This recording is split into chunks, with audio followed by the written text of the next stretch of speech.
ছুটি আল্লাহ।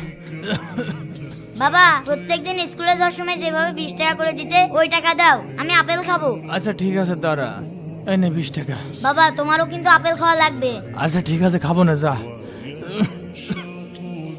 বাবা এই দেখো আপেল নিয়ে এসেছি, তুমি আগে এক কামড় খেয়ে নাও। আচ্ছা খাচ্ছি, বিসমিল্লাহ। এই নে খা। বাবা 20 টাকা দাও। এই নে বাপ। আমি দুধ কিনতে যাচ্ছি, তোমাকেও কিন্তু। আচ্ছা খাবো না, যা।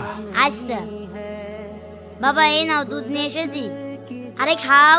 আচ্ছা বিসমিল্লাহ।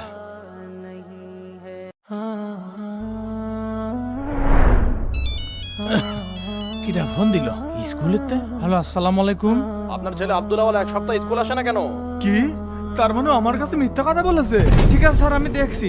আব্দুল আওয়াল। কি হয়েছে বাবা? কি হয়েছে মানে? এই তুই আমার কাছে মিথ্যা কথা বলেছিস? কি স্কুল ছুটি হয়েছে? স্কুল ফাঁকি দিয়ার জন্য তুই আমার কাছে মিথ্যা কথা বলেছিস? বাবা সেদিন আমি দেখলাম।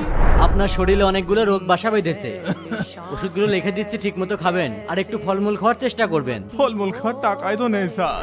তাই আমি তোমার সেবা যত্ন করার জন্য মিথ্যা কথা বলেছি, তা না হলে তুমি আমাকে জোর করে স্কুলে পাঠাতে। তুমি অসুস্থ হয়েছো, তোমার পাশে আমি না থাকলে কে থাকবে? বাবা রে।